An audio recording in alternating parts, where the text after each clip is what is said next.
Today, in this video, we're going to talk about conspiracy, we're going to talk about manipulation, and above all, we're going to talk about the crash of October 10th, because we have new information that has just come out, and that could actually explain the crash of the past few weeks. We'll also go back to Donald Trump, who is said to be launching his own physical bank, as well as the latest inflation figures that have just been released, and also why the market is correcting right now, why it's taking a breather above all. We opened up 10 spots for the club, and now there are only 5 left. These spots are limited, they're for the most motivated people. If you're losing money in crypto, maybe it's because you don't have the right tools, maybe you haven't defined a strategy, maybe you don't know what to invest in, and maybe you're investing in the wrong projects. If you want to know my strategy, my portfolio, how I invest, what I'm currently selling, what I'm buying specifically, I reveal everything in my club where we go much deeper than the simple videos where I talk to you about daily updates and the impact they have on the market. But we don't talk about strategy theoretically or even in practice, and we don't discuss your portfolio or your way of investing in a personalized manner. So there you go. Don't hesitate to apply. I'll put the link in the description. And there are only 5 spots available, so don't miss out. But we're starting off with the main move of the day, which might surprise some investors because it's a technical correction. Because Bitcoin just dropped back below $92,000 after filling, as you can see, the first CME gap here, the famous Chicago Mercantile Exchange. That's when the traditional market is closed, and you know that the crypto market runs 24/7. So when there's such a significant price delta, that's what we call the CME gap. The real question now is simple.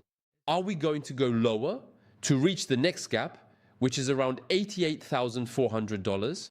As you can see on the chart here, because the 90,000 gap is now filled, and the next one is around 88,000. And when we look at the current behavior in the market, it's quite likely that we'll hit this level in the coming days. If it hasn't already happened by the time you're watching this video, because we're pretty close. Right now we've dropped below $90,000, but there's nothing alarming about that because this kind of movement is just market mechanics. It's not a fundamental problem. We're right in the middle of a structural correction, and it's still just a correction. We went up to 94,000, and we're talking about 89,000 at the time of this video. So it's a correction that's quite structural, typical, clean, and almost healthy. I would say it allows the price to breathe precisely after several very bullish sessions, and that's been the case since January 1st, 2026.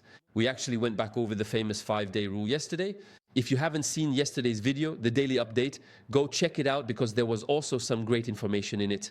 But in the meantime, a quick detour to gold because, excuse me, the yellow metal has slightly pulled back to around $4,480 an ounce after 2 days of gains.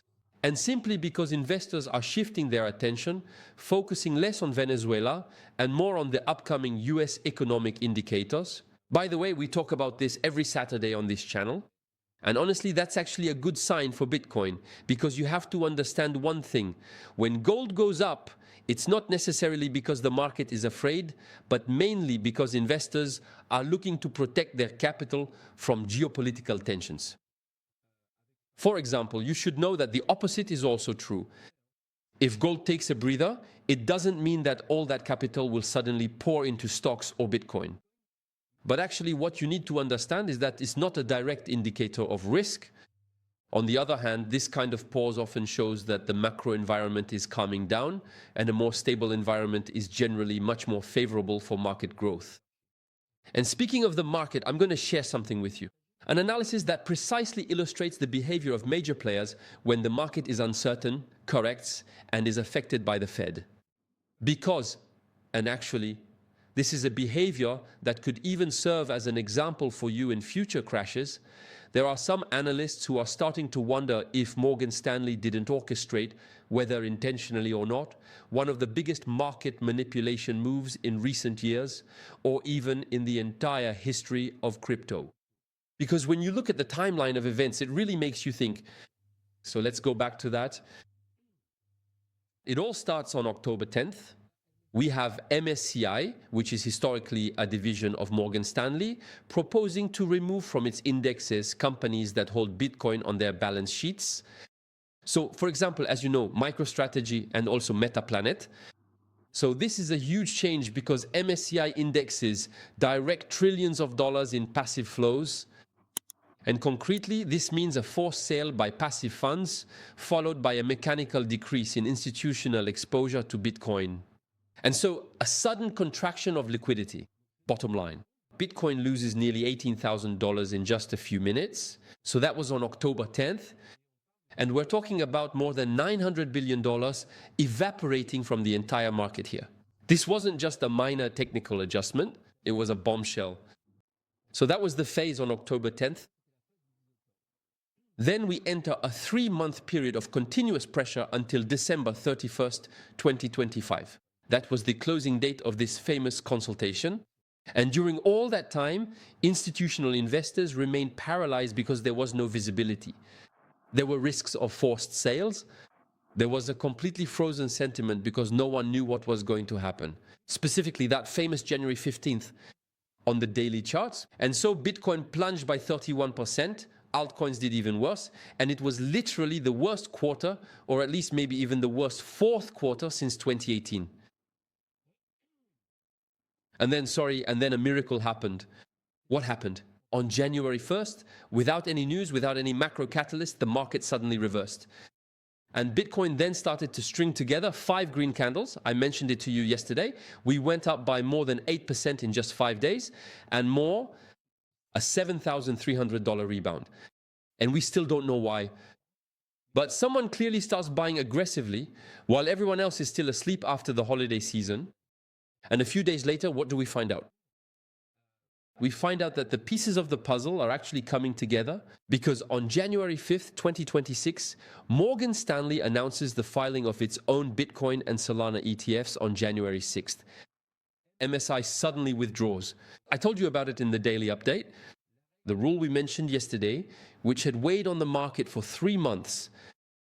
All of this happened within a combined window of 24 hours. So obviously there is no proof of coordination. We can't say with 100% certainty that it was intentional. But when you lay out the timeline end to end, you can see it very clearly. That's why many people are starting to wonder about possible manipulation to accumulate more easily. Let me know what you think about it in the comments.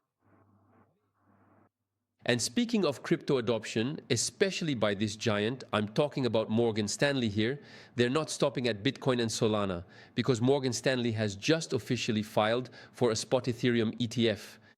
But be careful, this isn't just a simple product that tracks the price of ETH. No.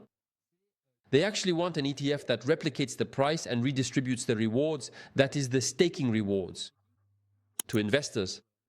Because actually, what you need to know is that up until now, institutional exposure to Ethereum was mostly passive. That is, you buy it, you wait, and that's it, period.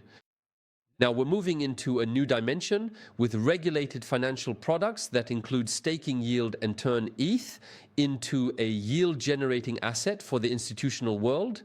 And that's exactly what Wall Street was waiting for, to consider the Ethereum ecosystem as a truly profitable infrastructure.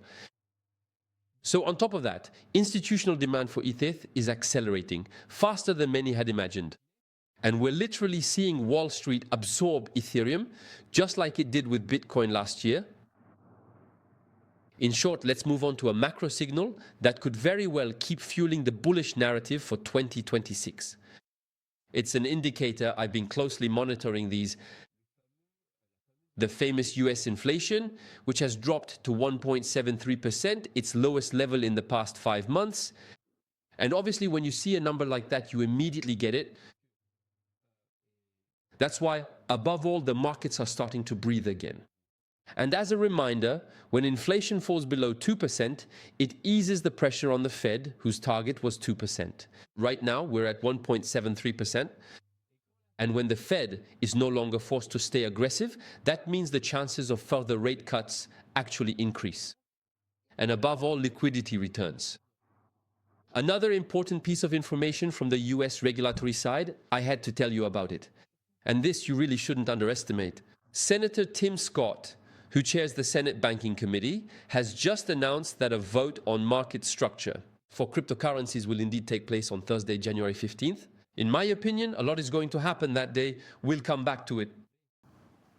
This is exactly the kind of progress everyone has been waiting for years now, because this vote, in fact, doesn't mean the law will be passed immediately, but it finally marks the move from stage 2. From let's discuss it to let's vote. And that the year 2026 could very well be the pivotal year when everything truly and completely opens up for this particular and significant sector. And we're also moving on to another piece of news that raised more than a few eyebrows this morning, because Donald Trump's crypto venture has officially just filed an application for a bank charter in the United States. So what does that mean? It means that World Liberty Financials, the company behind the USD1 stablecoin, wants to become an American bank, or at least a real regulated American bank. So concretely, they have applied and, more importantly, submitted a file to the Office of the Comptroller of the Currency, known as the OCC. This is the authority that supervises national banks in the United States. If the application is accepted, here's what changes. It means that the future World Liberty Trust Bank will be able to operate under federal supervision. Sorry, I almost tripped over my words there. And it will also be able to manage institutional clients and handle assets regularly. And above all, it will be able to support conversions around its stablecoin. So what does that mean in simple terms? It means that Trump doesn't just want to support crypto anymore. He wants to fully integrate it directly into the American banking infrastructure. Nothing less. And confirmations won't come anytime soon, but in my opinion, it will be an event to watch closely if things start to speed up. So that's it for the news roundup before I choke. I still haven't thought to get a glass of water. I'm actually choking. We'll wrap up with the club. 3 days to take advantage, limited spots, a wealth analysis by an AMF certified wealth manager who will review your entire portfolio. Also, you'll be in the hands of my coaches who will review your portfolio and your strategy and fine-tune everything to perfection. And you'll see, it's going to blow your mind. Don't hesitate to apply. It's by application only, and I'm putting the link in the description, and I'll see you tomorrow for a new video. I hope this video was informative for you. Don't hesitate to like and subscribe if you haven't already, and I'll see you soon. Ciao, ciao.